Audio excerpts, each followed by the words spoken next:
इस्लाम की एक अजीम शख्सियत मौला अली, जिनकी वालिदा ने उनका नाम हैदर रखा है। उन्होंने खैबर की जंग में 1 टन से भी ज्यादा वजनी दरवाजे को अपनी ढाल की तरह इस्तेमाल कर लिया था। और वहीं मौला हुसैन के गुलाम, जिनका नाम मोहम्मद गुलाम हुसैन था, जिन्हें द ग्रेट गामा के नाम से पूरी दुनिया में जाना जाता है, उन्होंने ये जो मेरे पीछे पत्थर दिख रहा है, ये 1200 किलो का पत्थर उठा के अपने सीने पे रख लिया था। तो आज हम इसी के बारे में बात करने वाले हैं। तो बने रहिए एपिक रूट्स विद आसिम के साथ and keep watching the video.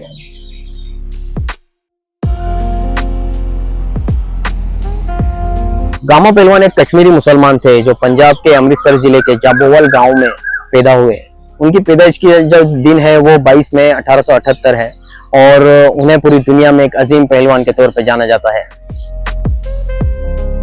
The great gamma ने अपनी 10 साल की उम्र से वर्जिश करना शुरू कर दिया था, जो तकरीबन 500 लंजिस और 500 पुशअप्स की एक्सरसाइज रोजाना किया करते थे। और कई बार वो इस वर्जिश को जो है 30 से 45 मिनट में खत्म कर लिया करते थे। और हर बार वो एक हंसली का इस्तेमाल करते थे, जो एक जंजीर की जैसी होती है, जो अपने गले में डाल के वो ये सारी वर्जिश जो है वो किया करते थे। द ग्रेट गामा जो 15 साल की उम्र से कुश्ती सीखना शुरू कर चुके थे, उन्होंने 1888 में एक मुकाबले में शिरकत की, जो जोधपुर में जो है आयोजित किया गया था, जिसमें 400 पहलवान जो है इसमें शिरकत कर चुके थे। और गामा जो थे वो आखिरी 50 फाइनल पहलवानों में से एक थे। आखिरकार महाराजा ऑफ दातिया ने जो है गामा को इस मुकाबले का विजेता घोषित कर दिया था।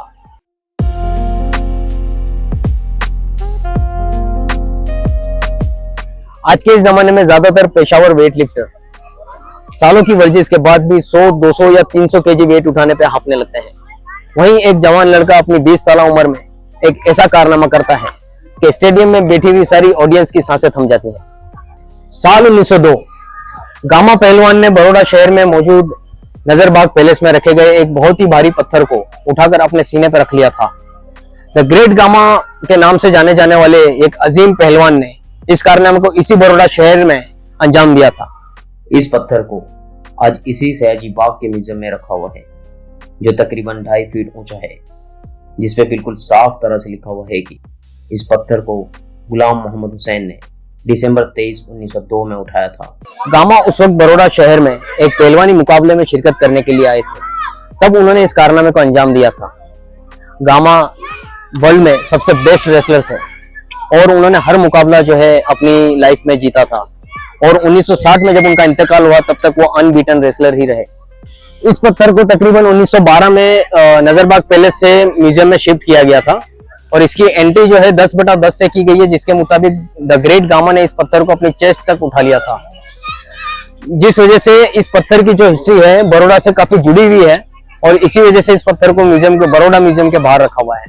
दादू मियां, जिन्होंने महाराजा सयाजीराव गायकवाड़ पर तफसीली मुताला किया था, वो कहते हैं कि सर सयाजीराव गायकवाड़ थर्ड जो थे वो अक्सर इस तरह के जो है स्पोर्ट्स के इवेंट्स का इंतजाम किया करते थे, क्योंकि वो एक स्पोर्ट्स पसंद थे। इसी तरह का एक स्पोर्ट्स का मुकाबला उन्होंने रखा था पहलवानी का, जिसमें गामा जो थे वो उन्होंने भी शिरकत की थी। गामा ने ये देखा कि उनके मुकाबले का एक भी पहलवान इस मुकाबले में नहीं है, तब उन्हें ये पत्थर नजर आया जो तकरीबन 1200 किलो या उससे भी ज्यादा भारी था। उन्होंने इस पत्थर को अपने सीने तक उठा लिया और कुछ दूर तक लेकर चले। और गामा ने यह कारनामा इसलिए अंजाम दिया कि वो अपनी ताकत का मुजाहरा जो है स्टेडियम में बैठी ऑडियंस को कर सके। जब म्यूजियम की अथॉरिटीज ने इस पत्थर को नजरबाग पैलेस से म्यूजियम शिफ्ट करना चाहा, तब इसे 25 लोग मिलकर भी हिला भी नहीं पाए थे।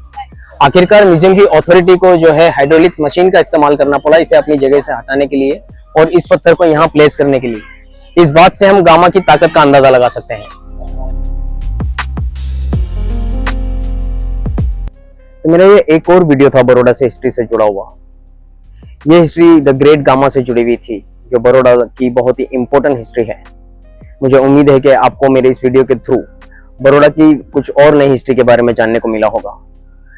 अगर आपको मेरा वीडियो अच्छा लगा है तो लाइक करिए, आपके दोस्तों के साथ शेयर करिए और मेरी चैनल को सब्सक्राइब जरूर करिए।